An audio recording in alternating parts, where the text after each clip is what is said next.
But the debug is proving that our proof of concept works, right? That we are indeed getting the right levels when we move the fader and when we press the buttons. That's what we want. Except there's a problem. What?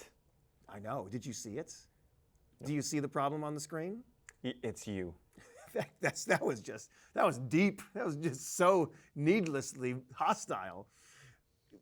I mean, it's true. The problem is me because I didn't tell you what to do yet. Do you remember what our lighting controller wants from us? It wants XX. It wants 2-digit numbers. When I go down here and I press the bottom button, I get 0. I get a single-digit number. I don't want that. If I move the fader, I'm getting decimals after my number. 33.0, 32.0, that's 4 characters. Down here at the bottom, it's 0.0, 1, 2.0, 1.0. This actually doesn't comply with what the lighting controller wants. We've got to convert this somehow into the data that it needs. It works on our end, it doesn't work on their end. Oh, well, now, how do we fix this? There's some ways we could fix this. We could write a 100-long if-else statement to fix it. If the fader is at 99.0, then actually send the number 99. If the fader is at 2.0, actually send the character 02. We could do that. Hopefully you know already that we're not going to do that.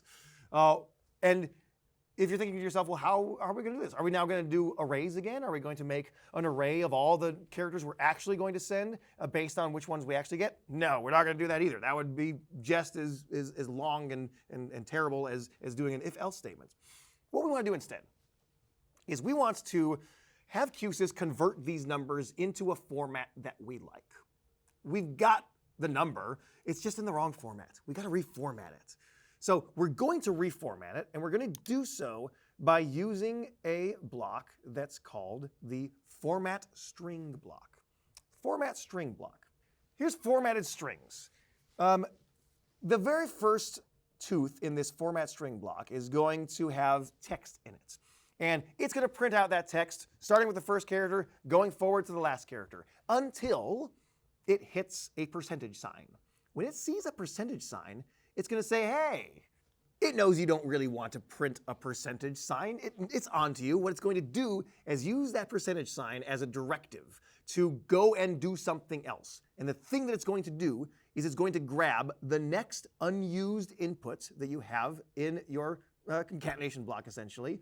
And it's looking for a decimal integer, and it finds that. And what it's going to do is convert it into a 3-character string of that integer. So it sees the value of 7, and it outputs the characters 007 instead. And then once it's done that, it continues forward in its string, and it says, okay, next it prints a comma, then it prints a space, NOT, space. Oh, it hit another percentage sign. It's going to then do the same thing. Grab the next unused input, which in this case would be the second one. It's expecting to find a decimal integer. It did. It converts that into a 3-character number, or a 3-character representation of that integer instead, which is 008. It's looking for your input, grabbing the input, reformatting it, shoving it back into the string, and then printing that entire string out. We're formatting the strings based on the information that we're providing to you.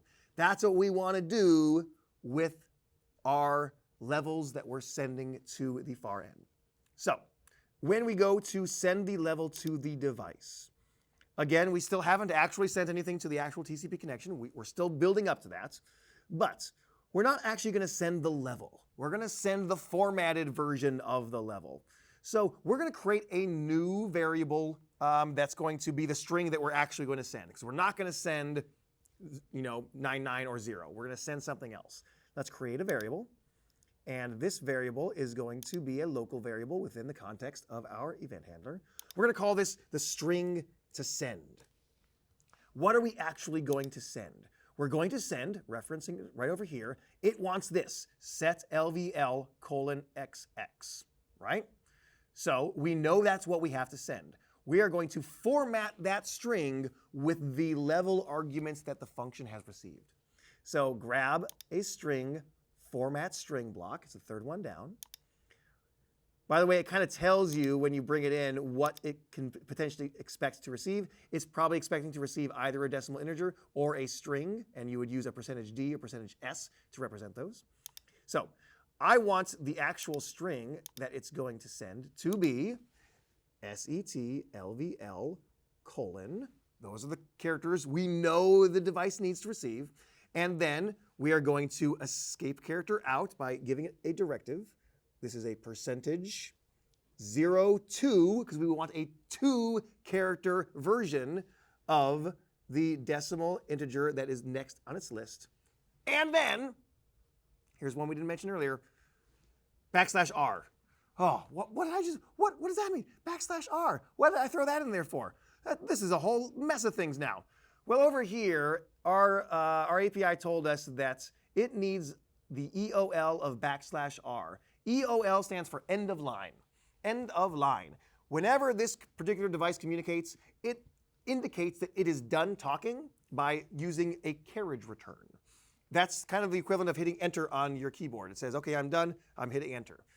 Every device will indicate that it is done talking in various ways. It could be with a carriage return. It could be with a new line.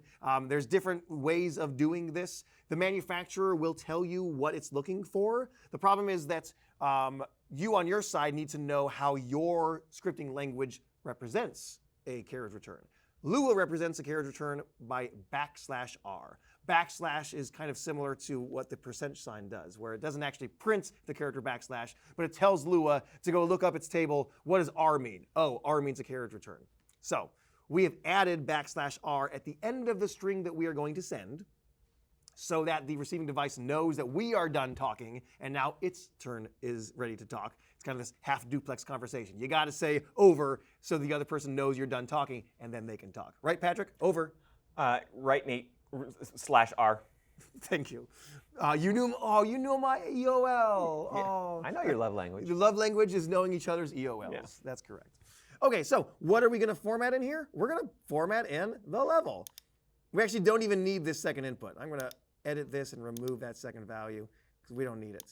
Okay, again, we're not sending anything to the device yet, so in order to verify this, let's also update our debug print. Rather than print the level, we're going to print the string to send. That's pretty important, right? Now let's make sure that this works. So if I hit the top button, yes, the level is set to setlvl99. That's what we want to send. Bottom one, setlvl00. Perfect. Moving the fader around, yes. Those are all the 2-character digits. Even way down here, 00, 01, 02, 03. That's what we need to send. And you may even be asking yourself, hey, how come the debug print isn't printing that \r, right? We just told it to debug that whole string of setlvl and then \r. Why is that not showing up here in the debug? Well, it is. It is. Remember, the \r is an instruction to Lua to, when it finds the \, to look at the next character and do something based on that character, and the R is a carriage return. Well, look at our debug window. It's got a blank line after every one of these reports. That's the carriage return. So it literally is doing what we asked it to do. Nate, Okay. Do we have a child return? I found a child. Oh, he's back. Yeah. You found him. It turns out he likes boiled chicken water too. Oh, no. Okay, only boiled chicken water for you for the rest of the year. That's your punishment for being locked in my desk. High five. Okay, you just sit back and you watch.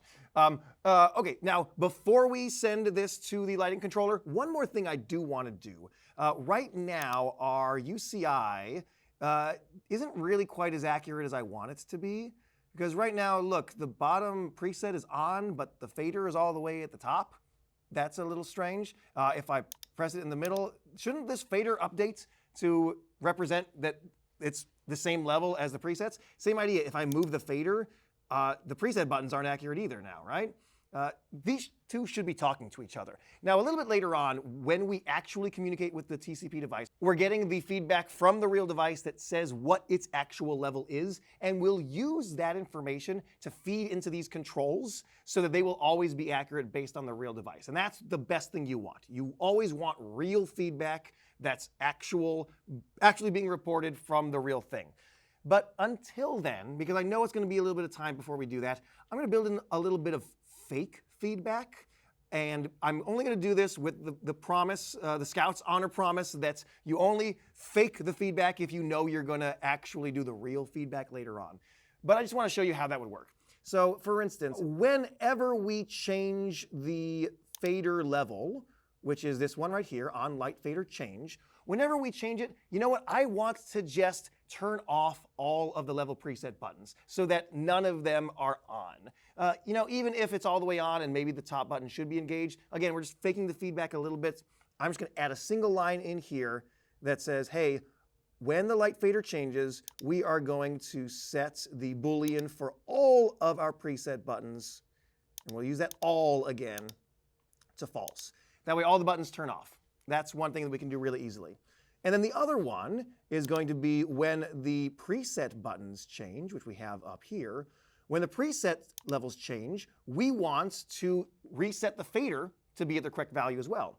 So I'm going to go and grab my light fader, set light fader value to, and what do we want to send it to?